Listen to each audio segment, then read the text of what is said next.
Today we are going to discuss new topic, that's model auxiliaries, which is prescribed in your English book 10th class. So let's start the new topic that we are going to learn today. First of all, you should know the definition of the modal auxiliaries. Modal auxiliaries are those helping verbs that express the mode of action denoted by the main verb. क्या होता है modal auxiliaries? वो helping verbs जो action दिखाते हैं, कब क्या करना है, as a main verb से ये पहले आता है. जिस तरह हमने is, am और are यूज किया है, have, has as a helping verb, जैसा कि मैंने आपके साथ डिस्कस किया है टेंसेस में, इसी तरह ये जो model auxiliaries as a helping verb का यूज होता है सेंटेंस में. तो क्या क्या मॉडल ऑक्सिलरीज हैं? तो may, can, could, shall, should, must, will, would, might, ought. और भी है. हाँ, यहाँ पे मैंने उसके बाद पहले हम देखेंगे कि ये मॉडल होता क्या है. क्या होता है?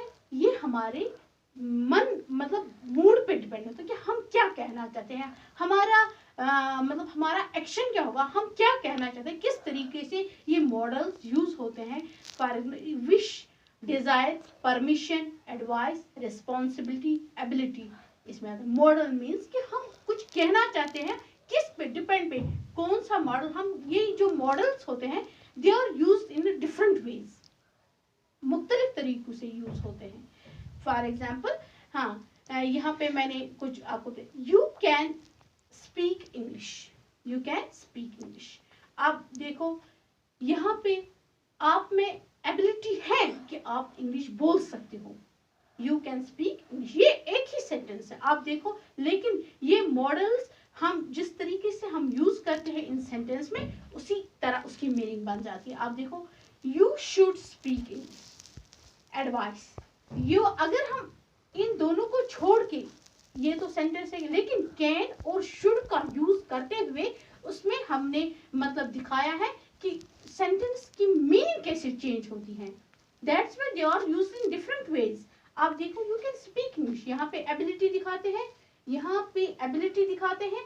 तो यहाँ पे you should speak English, advice, कि हम उसको नसीहत, सलाह देते हैं कि आपको इंग्लिश बोलना चाहिए. यहाँ पे हम बताते हैं उसको, आप में एबिलिटी है, आप में काबिलियत है, आप बोल सकते हो. लेकिन आप यही सेंटेंस देखो, ये कैन एज ए मॉडल हमने इसमें यूज किया और इसमें शुड का as a model auxiliary use किया, तो उसकी मीनिंग किस तरह चेंज हो जाती है.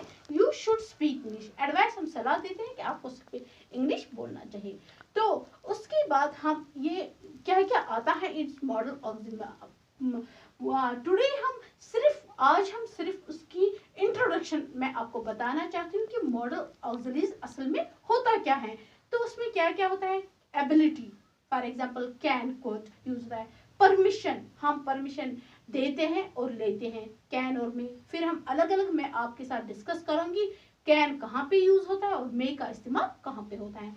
एडवाइस, शुड, ऑब्लिगेशन, मस्ट, फर्ज जो होता है, ड्यूटी जो होती है हमारी, पॉसिबिलिटी, इम्कानात, may, might, can, could, and. तो ये 5 हमें याद रखने चाहिए. ट्रिक्स के तौर पे मैं आपको अंडरस्टैंड करवाना चाहती हूँ कि इसमें ट्रिक्स के तौर पे क्या क्या यूज होता है, किस तरह ये मॉडल्स यूज होते हैं एज ए हेल्पिंग वर्ब मतलब इन इंग्लिश. तो आप देखिए, इसमें हम मतलब कैन, परमिशन के लिए हम कैन का भी इस्तेमाल कर सकते हैं और मे का. तो आहिस्ता आहिस्ता जब इंशाल्लाह नेक्स्ट वीडियोस में कैन का यूज बताऊंगी और मे का फिर आपको मैं बताऊंगी कैन किस तरह as a model auxiliary use होता है और ये किस तरह इनफॉर्मल वे और फॉर्मल वे में यूज होता है. उसके बाद हम ये मैं आपको मतलब बताऊंगी जब भी हम मॉडल ऑक्सिलरी यूज करेंगे तो इससे पहले, क्योंकि ये वर्ब से पहले आता है, always जो model auxiliary that are always used before the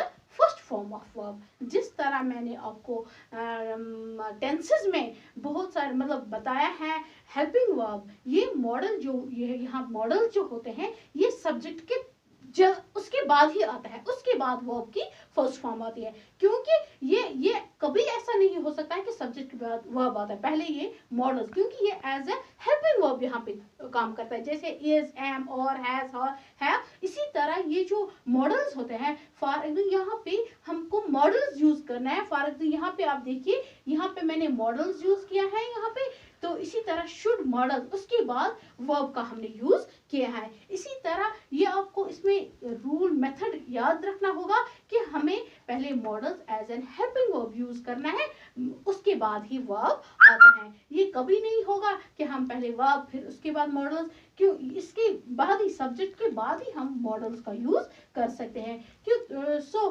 today we are going to discuss only introduction of the model auxiliaries. इंशाल्लाह नेक्स्ट वीडियो में मैं आपको वन बाय वन करके मतलब अंडरस्टैंड करवाऊंगी कि किसका यूज किस तरह इसमें होता है। बाकी थैंक्स, सलाम।